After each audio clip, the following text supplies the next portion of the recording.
Anywhere you like. Yeah. The RSA is a labyrinth, and we always manage to lose a panellist on the way from the green room to the stage, but I think we've got everyone now. Excellent. I hope you enjoyed your lunch. It was a very fine spread as far as I could see. And I hope you enjoyed the morning. So far we've looked at an introduction to the next industrial revolution. That sounds very highfalutin, but it was a very interesting and stimulating debate on the emergence of the maker movement in all its different forms. Then we had looked at the tech scene through the atoms, bits and everything in between.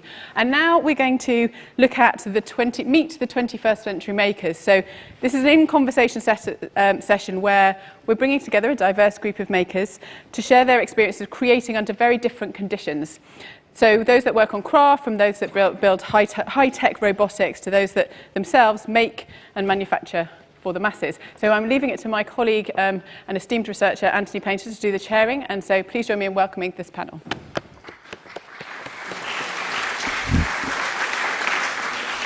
Thank you. I hope you enjoyed your lunch. We haven't got very long, so I'm just going to do some very quick introductions, and then we'll have a conversation amongst ourselves, and I'll open it up to the floor, but very relaxed, nothing too overly serious straight after lunch. On my far right here, I have Mark Brearley, who has a double life, really. He's a visiting professor at the CAS, has been a leading instigator in CAS Cities, and he's also a proprietor of a craft manufacturing firm. They make beautiful anamilian trays called Kaymet, and they're based in Bermondsey. Then to my immediate right, I have Alison Lloyd, who set up, she's the founder of Capellino. Started off making t-shirts and has branched out into accessories, handbags. Amongst a sort of very, very impressive career, she's had exhibitions at the Tate Modern.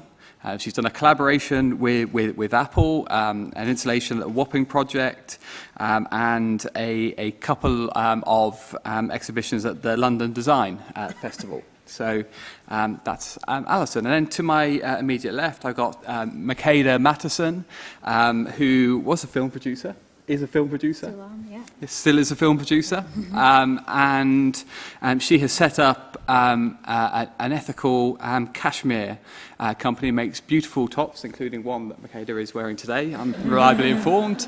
I'm not. I've got a cheaper version. But anyway, that's it. And she sources the cashmere from Mongolia, and it's a cooperative in Mongolia. So a whole sort of spectrum, whole supply chain approach there. And finally, on my far left, I have Emily Brooke, who is founder, inventor, and chief executive of a product company called BLAZE. The BLAZE product is an ingenious machine that you put to the front of your bicycle. It's a light, but it also projects an image of a cyclist forward. So if you're on the inside of a lorry or a bus, or a pedestrian's about to cross the road, they can see that you're there. And anyone who cycles in London just knows how important this sort of product is. So that's Emily. So I'm going to open up the conversation. And this summit was basically inspired by a report that my colleague Ben Dellett put together, which I know you've all seen and read, in which he basically outlined, the three characteristics of the modern maker movement: self-expression or fulfillment, a desire to learn, and I'm sure we've had a lot of conversation about that this morning.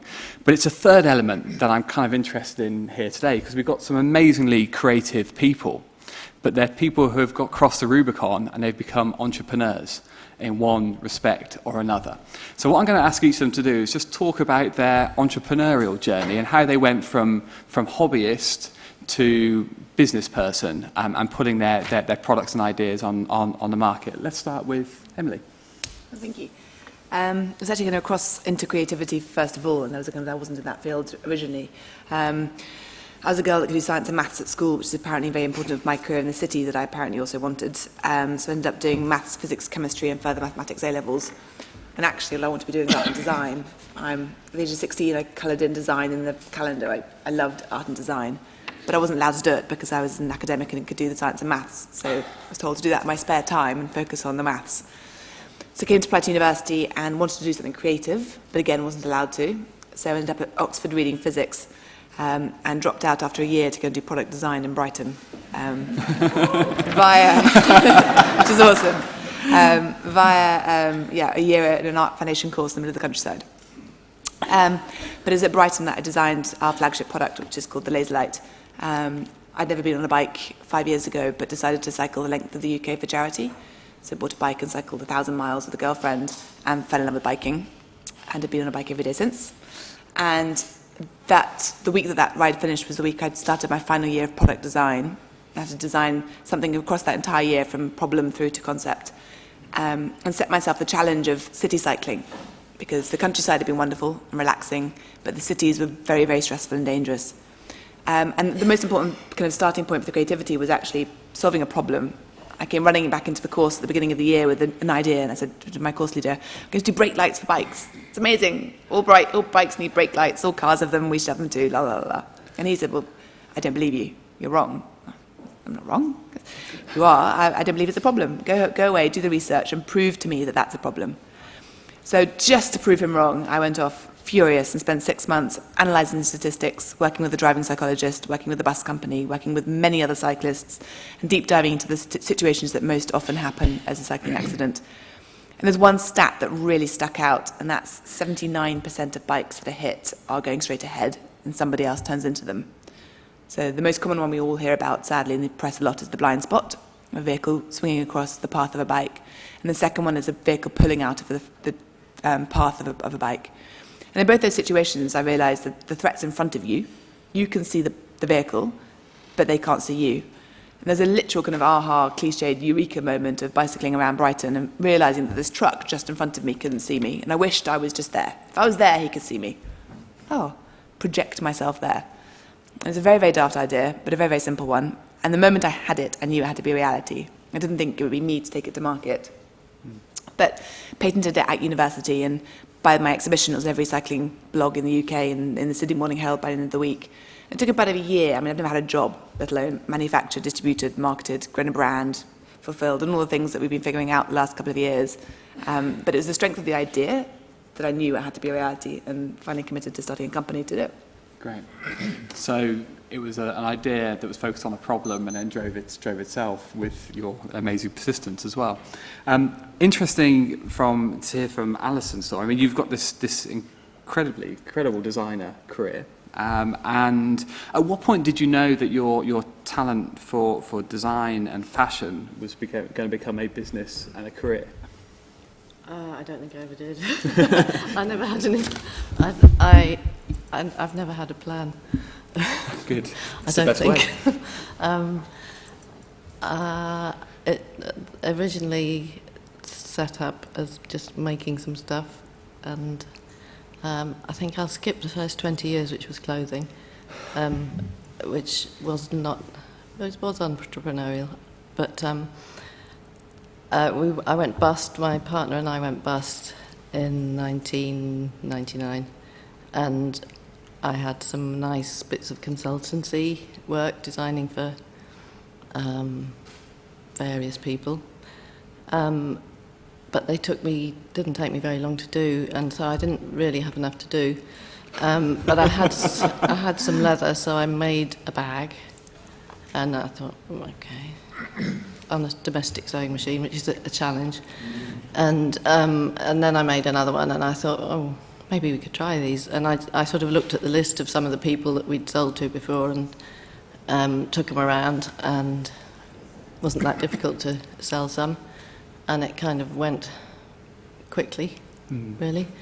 And then I was totally the opposite. I didn't even get maths O-level, never mind A-level. And so I've run it as a very cautious thing ever since that. And we just do bags really now. And now we're having a little leap back into clothing. And so is, in essence, the business something that sustains your ability to earn a living being the thing that you truly love doing, which is being a designer, a creator? Yeah, I suppose I love poking my nose into all of it, actually. I don't know how good a business person I am, but I think I do like I like the whole process, Yeah. the beginning to end bit, yeah. Okay, great, thank you. And Mark, you were a researcher in many respects, but a very influential researcher.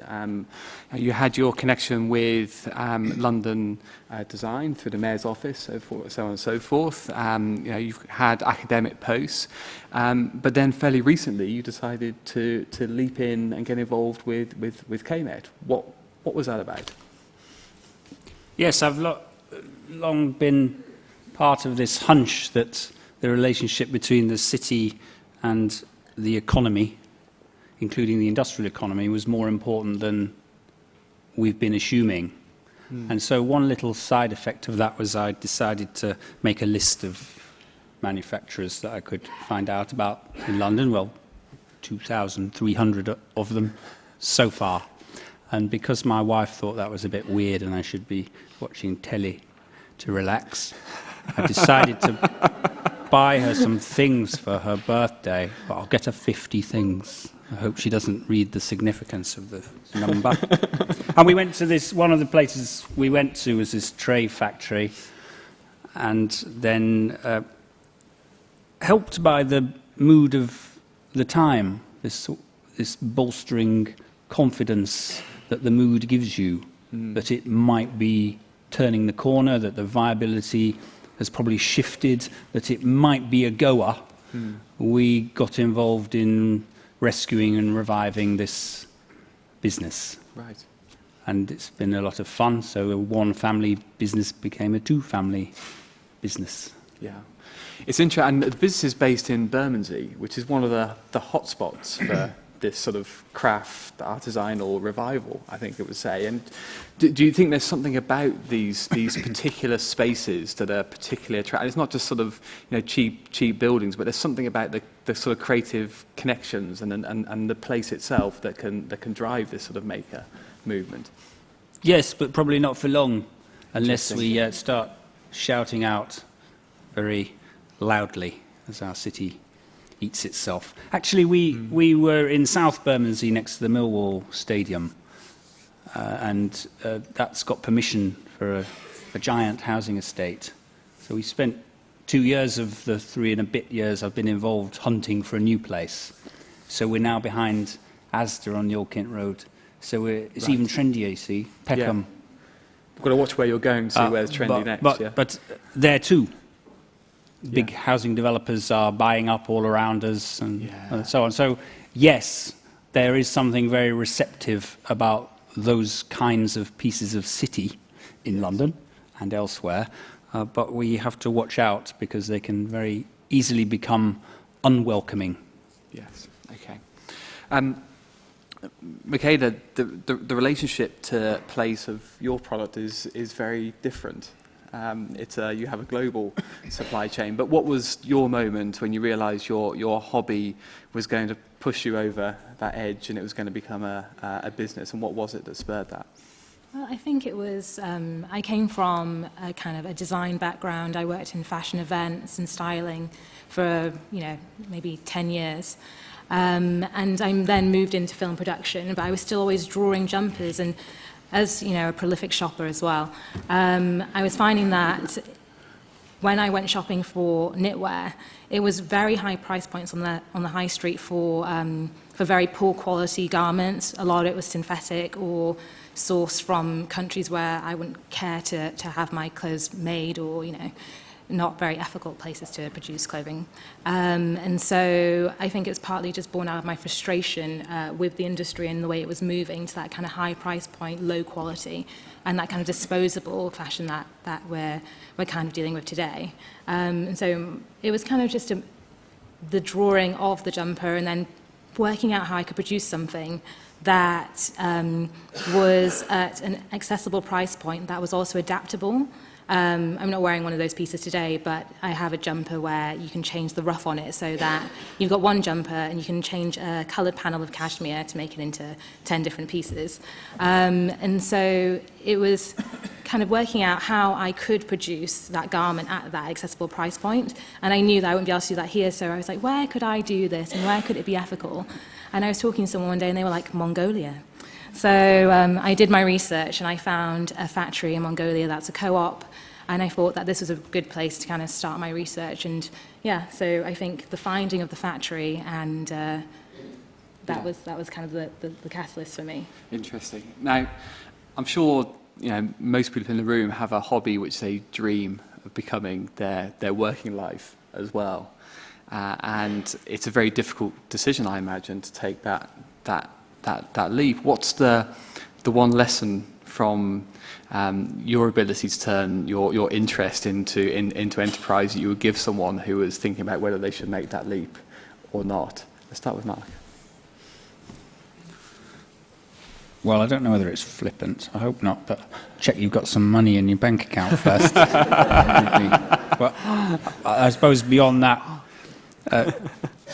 be warned about people who do these things, saying things like, go for it, and it'll be a lot harder work than you imagine. But both those things, I think, are true. Yes. You have to make the right judgment, often very quickly, and if you make the wrong judgment, then oops. Yes. But you have to make the right judgment and you have to go for it. And then you do have to accept that it's going to be very hard. Yeah, interesting. But rewarding. Emily, you certainly did your research before taking the leap, but what's your bit of advice? Trust your gut. If it's that one thing that's keeping you... I mean, I don't think entrepreneurship is for everybody. I think you need to be a certain type of idiot to want to become an entrepreneur. And has to be that kind of grinding. My first year was kind of, I blame it down to naive optimism and dogged determination, but there has to be a reason behind it that's driving it all. I think it's incredibly valuable to go and work for a small company. I'm constantly on my soapbox. If the talent, all my friends at Oxford, if they're all now sitting in the city bored out of their brains on a great salary that pays for a great flat they never see, I wish they'd come and work for a startup because it could really change the world we work in. But to take the leap to start your own thing, there has to be that one thing you can't leave alone. I had Blaze, I had designed the product, so I knew it had to be a reality, but I thought I could give it to somebody else that at least had a job before, let alone made a product. And I was learning I got accepted to an entrepreneurial program in London, and they thought Blaze was very clever, but again, park it and be building an online business because the future's in tech and you should be learning to code. And I had spent the summer learning to code and constantly had a co-founder, a CTO, and we're looking at what we could be building, constantly letting him down because I'm constantly going for meetings about Blaze and constantly meeting the IP lawyer or a designer I found. And it was the end of the summer, just before Entrepreneur First started, which is the accelerator I was in, and came out of coding class late at night and realised my bike had just been nicked. And it was the bike I'd done that long ride for charity on, and it completely irrationally broke my heart. It was a real kind of slap in the face of look how upset you are, you big wally. I went to the police station and got home very late at night and went online and saw that night a young lad had just been killed by an Olympic bus standing across him. And that was another literal slap in the face of what the fuck are you doing? Look at you. Look at how upset you are. Look how much you care about this. You've designed a product that could potentially tackle this. Why aren't you doing it? And I didn't have an answer. So I called my mum at kind of midnight and said, Mum, I know this sounds strange, but I'm really sorry, but I need to be doing Blaze full time. I've made the decision. I'm going to commit myself to Blaze. And she said, darling, we know. We all know. We're just waiting for you to figure it out. So listen to your gut and whatever it's, you So really you want dropped to out do. of university, you went to do design. It's all going horribly wrong. Threw it all in, yeah. Makeda, what's your one bit of... Oh, gosh, I think it's all about naivety on my part. I think when you've got that idea and you think to yourself, yeah, I'm going to start a cashmere brand, you don't realise all the different elements, components that go into actually building a brand and getting it to the people. So for me, it was, once I was on that kind of track, I couldn't get off it again. But it was like going down a rabbit warren and just finding out more and more stuff that, I needed to know or needed to learn very quickly about this industry, that I had made this, very, defiant step that I was like, I'm going to start my own knitwear brand. And then I told the world, and then I actually had to do it. So I'd say, for me, it was telling too many people and then actually having to do the thing. Lock yourself in. Yeah, lock yourself in. Alison? I think it's really easy to start a business in a small way. And I think when we started our clothing business, I think we had 50 quid each and decided to go on holiday with half of that money.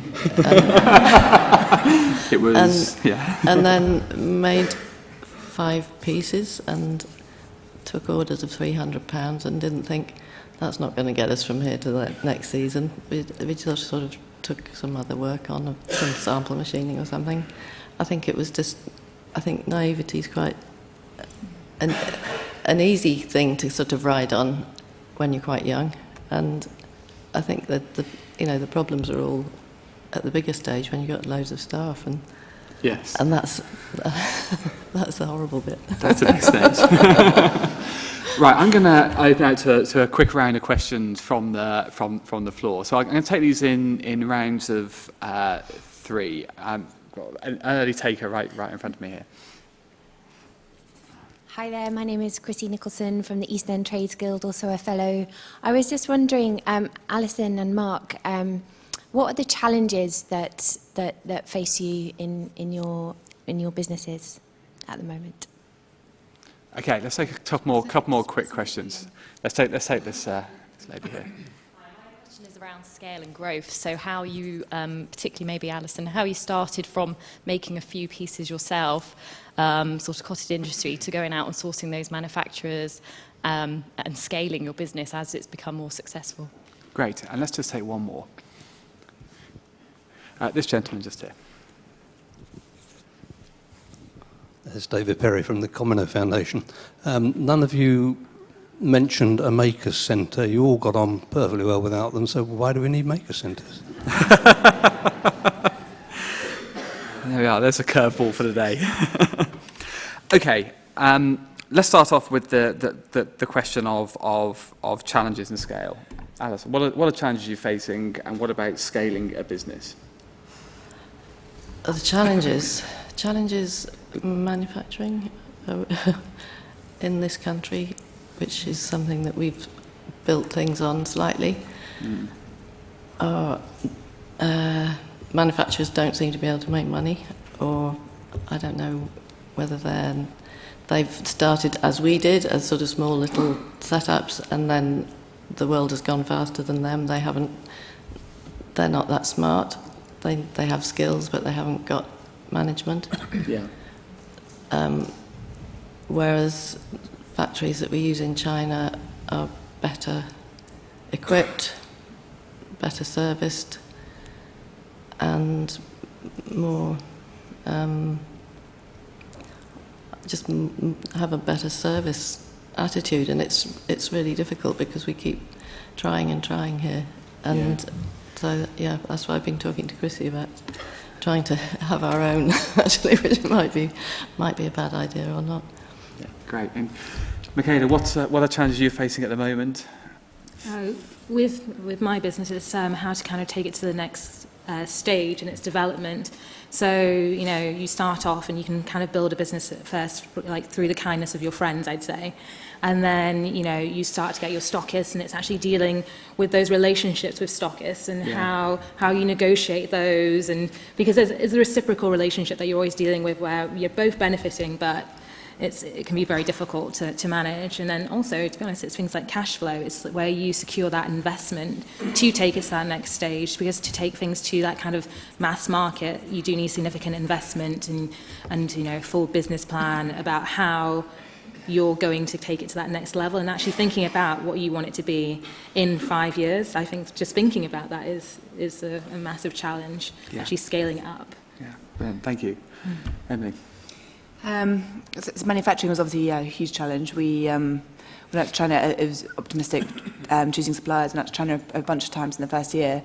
Then ended up partnering with PCH International, who manages the supply chain of Apple and Beats and some of the biggest consumer electronics companies in the world, but also recently started supporting small companies and helping them scale. And the biggest benefit they offer is working capital support. As a first-time hardware entrepreneur, if you want to make something for the first time, trying to get cash to finance that up front when you're not going to be paid by suppliers for potentially months is nigh on impossible. And that's a huge benefit that they offer, but also the expertise of their supply chain. But, that's all being well. It was not been easy. We figured out that actually they've never really manufactured anything before, and they've managed the supply chain. So they put things in boxes for Apple, and they've learned to manufacture with startups, which has been brilliant, and we've got there eventually, but it was a very steep learning curve. My challenge now actually would be on the gentleman's question, why we aren't using maker centres, is product development and having the expertise and the engineering internally to develop new product. So the device we've developed for the cycle hire bikes we've managed to do very quickly. But I have one incredible designer who's worth his weight in 20 men, but he's one person, and he's now getting busier and busier, and finding that expertise elsewhere is tricky. Great, thank you very much. Mark, scaling, I mean, you've got a fully fledged manufacturing business effectively, so how do you manage it at scale, or how have you managed to increase scale? Well, one challenge that I feel going forward, is what I touched on before, is this sense that by accident the city you're in doesn't like you, is very troubling sense, and that people like local authorities collectively kind of hate you. Yes, is not very pleasant. The other big thing is worrying about when we need to grow what we do about people. I mean, we've just taken on another person, and it's an unskilled youngster, and it might work. But we then checked out the infrastructure of help with that, and there isn't none. Yeah. Like, oh, we take on an apprentice, where on earth would they go and learn about careful metalwork? Yeah. Nowhere. Yeah, interesting.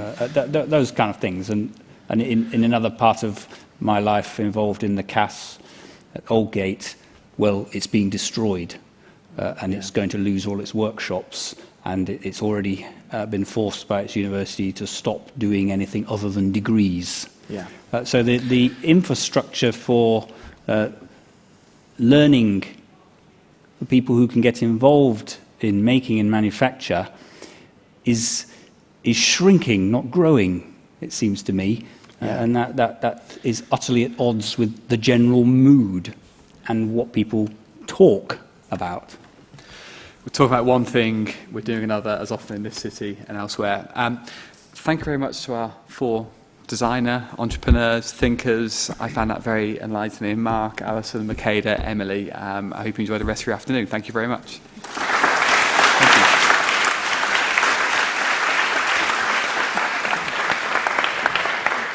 Okay, now don't leave your seats. We're going to have a very seamless transition. I'm going to do a little dance and make it so that you don't notice that we're having a blood transfusion on the panel.